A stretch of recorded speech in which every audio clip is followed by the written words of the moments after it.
general fund, and I'll go over some of the highlights. And in between each different fund, we'll be going over 4 funds. I'll be happy to answer any questions that you might have. The total budget for this year, proposed budget for fiscal year 12-13 is $21,454,013. It's a 7% decrease from the prior year adjusted budget.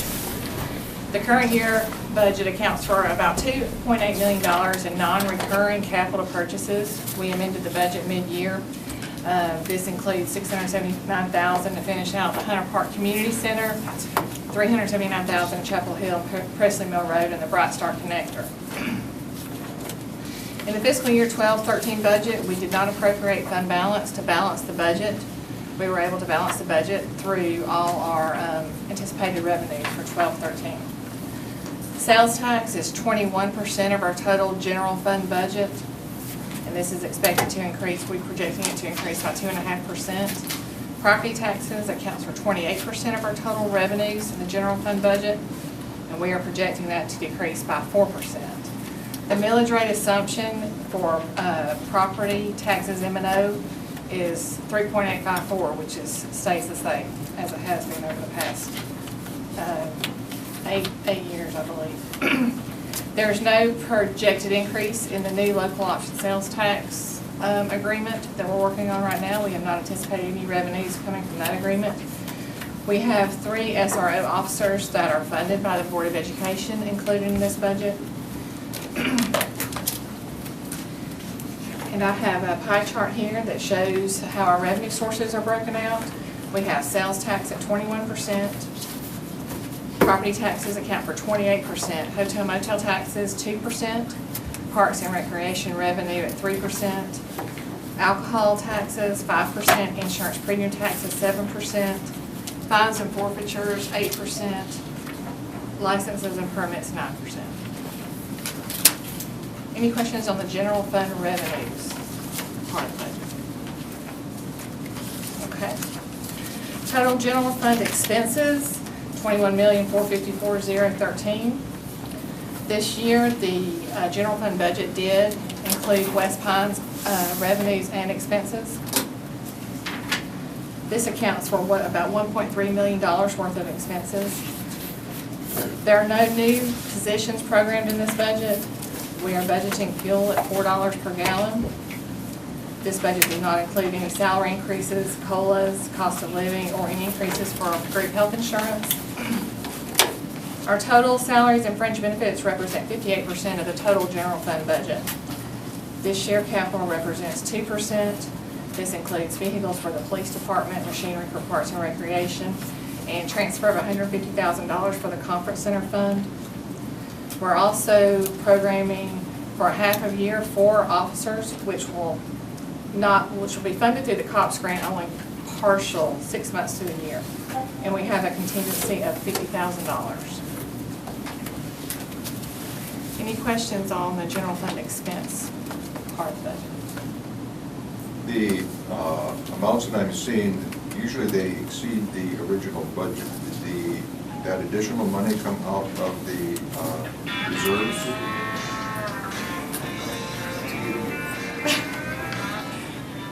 Okay, you were looking at... Well, I was looking at various kind of like conference center revenues. Hold on just a minute. Yeah. I apologize. I can't turn it off. It's broken. This is just one example. Oh, okay, okay.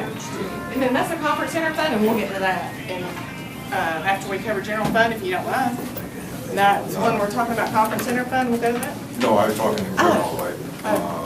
Some of the budgets that were higher, the adjusted budget was higher than the original budget. Mm-hmm. Did the extra monies come out of the reserve? If we have increased revenues, then we can adjust the budget upward that way. There could be a number of different reasons why we adjusted the budget. It could come from different line items on the expense side, or it can come from increased revenues. Okay. But the budget has to be balanced by state law. So, in general, then, let me phrase that a little more exactly. How much of the reserve funds has been used in this budget year? 0. Zero. That was an easy question. Yeah, that answered it. Any other questions on general fund expenditures? Okay. Then we can go to the conference center fund.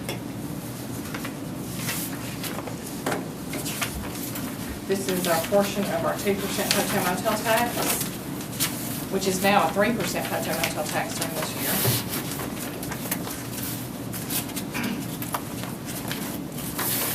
The total budget is $1,033,350. It represents a 70% increase. This is entirely due to the new conference center that's being built across the street. The conference center will be open for 6 months during fiscal year 12-13, which this budget reflects that. Revenue from the current conference center is expected to generate $125,000. 3% hotel motel tax will bring the majority of the revenue at $471,850. We have a transfer, as I went over earlier, from the general fund portion to go into the conference center fund for $150,000. And we also have a revenue source, which is the rental car excise tax at $141,000. So total revenues for the conference center is $1,033,350. The expenses for the conference center, we have added for 6 months out of the year an additional part-time person and an additional admin person for half the year. There's $48,500 allocated for marketing. We have $157,000 to pay a portion of the debt service, $24,000 for machinery, which includes copiers, software, and other startup equipment. And we have $346,799 that will go to increase our fund balance for the conference center to offset, to basically serve as a contingency as we go into our fiscal year 12-13 budget year and 13-14. Any questions on the conference center? The next fund we'll go over is the Convention and Visitors Bureau. This budget totals $343,338. It is increased by 2%. This includes $15,000 for the Chamber of Commerce, $4,875 to the Cultural Arts Council, $51,000 for marketing and tourism, and $28,000 advertising for tourism. We are using $18,000 of fund balance to balance this budget this year. The main revenue source for that is the 2% hotel motel tax. Any questions on the Convention and Visitors Bureau fund? And the last fund that we'll go over is the sanitation fund. There's a 1% decrease, total revenues, $3,627,304. The revenue sources are commercial, front-end services, roll-off, and residential services. We have vehicles, $155,000. That includes a garbage truck and a rear loader. Landfill services increased due to increase in solid waste disposal costs. We also have $167,000 in machinery. That's for residential and recycling containers, front-end containers, and a diesel welder for in-house repairs. Any questions on the sanitation fund?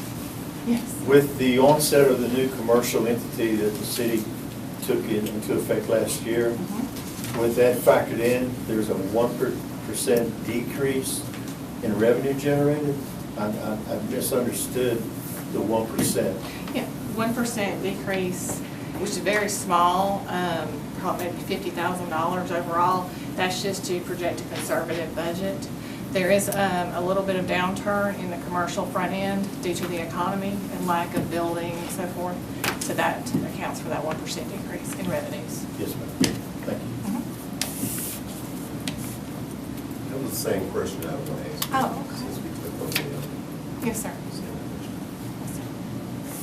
Thank you, Ms. Gallen. 2 or 3 things that, and just going back to the question that was just asked, is that, as Ms. Gallen said, we did have that slight decrease in revenues. However, if you look at from the time that we started the expanded service in commercial. That has certainly more than paid for itself in terms of the additional costs that we now have providing the expanded commercial services and the additional revenues that we get for that commercial services. Commercial services provides a significant revenue stream for us that helps offset the cost of residential services. So we are able to keep our residential rates as low as they are because of the strong commercial revenue base that we have. I want to go back on two other things that Ms. Callan reported, just to be sure that that everybody understands what we're talking about on fund balance and reserves. That I believe on our Convention and Visitors Bureau, when Ms. Callan mentioned there was $18,000 it would be coming out of reserves, that's reserves within the CVB fund as contrasted with anything with the general fund. And Ms. Callan correctly told you that for the budget that we're looking at, that we're not taking any money out of reserves. Now, if you go back to Mr. Campbell's question, if you look at near the end of calendar 2011, we did have a reserve fund that was slightly less than $10 million. There were a number of capital projects that funds had been allocated out of that fund, but there had not been an adjustment made by the City Council until the first of this year. So if you look at not the new fiscal year, but the fiscal year we're in now, as Ms. Callan reported, we do have, I believe it's like $2.7 million of projects that we're paying for out of reserves that are one-time capital projects, basically in roads as well as completion of Hunter Park. So I wanted to do that additional explanation for you. At this time, do we have any other questions of Ms. Callan on? One more here. Sir. Under the general fund revenues, it said insurance premium 7%. To me, I thought premiums were something you paid, not you got money back. No, we get an insurance premium tax. You pay it in and it flows through the state to the local governments, and it's split to all the local governments based on the census. So every 10 years, we, based on the population, the insurance premium revenue changes whether your population increases or decreases. So since our population increased, we got a higher percentage of the revenue. That is a significant revenue source for local governments in Georgia, municipalities in Georgia. Okay, I'm going to ask Ms. Callan to briefly address the occupational license tax revenues, which is required by state law that we make that a part of our budget here. On our occupational licenses, we are projecting an increase of right around $130,000, which will go into our maintenance and operating budget. Any question? Is that from new businesses, or is that from a rate increase? Combination, no rate increase. We did not increase our SIC code rates that go with the SIC codes. It's from new businesses and current businesses reporting on their gross sales every year. Okay. As we get ready to conclude this public hearing, any questions or comments from our citizens who are here? Any comments that our elected officials wish to make as part of this public hearing? Would say to our citizens on Monday night, the 18th, part of the regular meeting of the City Council will include consideration of the budget proposals that Ms. Callan has presented to you tonight, and we hope that tonight's public hearing has been beneficial to you. We hope our citizens who watch on City TV that it has given them a capsule of the budget, and if there are questions, they would simply get in touch with our Finance Director, Karen Callan. We'll try to provide the information to you. Mr. Mayor, we'll turn it back over to you for any comments and to adjourn the public hearing. Any other questions, comments from citizens? The ones that are here would like to thank you for coming, showing an interest in your local government and the budget process and how the monies will be spent, and would like to thank staff and Mr. Osborne for all the hard work that they've put into it, as well as council members for all the time and efforts that you put into it. So without any other to do, meeting adjourned. Thank you.